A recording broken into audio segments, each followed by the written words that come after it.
123 കോടി രൂപയുടെ ഹവാലപ്പണം കേരളത്തിലെത്തി എന്നും മുഖ്യമന്ത്രി പറയുന്നു.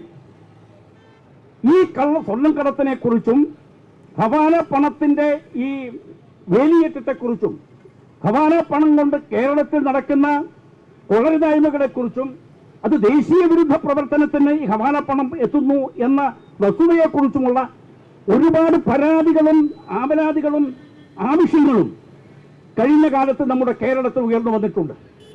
പക്ഷേ ഇതുവരെ മുഖ്യമന്ത്രി മൗനം വീക്ഷിച്ചു. പക്ഷേ അൻവർ ഈ വിഷയം പറഞ്ഞപ്പോ ഇപ്പൊ മുഖ്യമന്ത്രി പറയുന്നു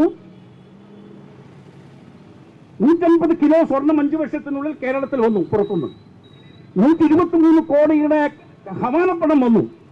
അത് കരിപ്പൂർ വിമാനത്താവളം മലപ്പുറത്തായതുകൊണ്ട് ഇത് മലപ്പുറം ജില്ലയുടെ തലയിൽ കെട്ടിവെക്കുന്നത് ഒരു നല്ല രീതിയല്ല. മലപ്പുറം എന്ന് കേൾക്കുമ്പോൾ ചില ഞരമ്പ് രോഗികൾക്ക് ഹാലടക്കാറുണ്ട്. അത് ശരിയല്ല, അതൊരു ശരിയായ നിലപാടല്ല. അത് കടപ്പുറം എന്ന് കേൾക്കുമ്പോൾ ചിലർക്ക് ഞരമ്പ് രോഗമുണ്ടാകും. മാളികപ്പുറം എന്ന് കേൾക്കുമ്പോൾ ചില ആളുകൾക്ക് ഞരമ്പ് രോഗമുണ്ടാകും. ഈ മലപ്പുറം എന്ന് കേൾക്കുമ്പോഴും ഹാലടക്കുന്ന ചില ഞരമ്പ് രോഗികളുടെ കൂടാരത്തിൽ പട്ടികയിൽ കേരളത്തിന്റെ മുഖ്യമന്ത്രി എങ്ങനെയാണ് എത്തിയത്, എന്തടിസ്ഥാനത്തിലാണ് എത്തിയത് എന്നുള്ളതിനെ കുറിച്ചിട്ടുള്ള ഗൗരവവും നമ്മൾ ചിന്തിക്കേണ്ടതായിട്ടുണ്ട്.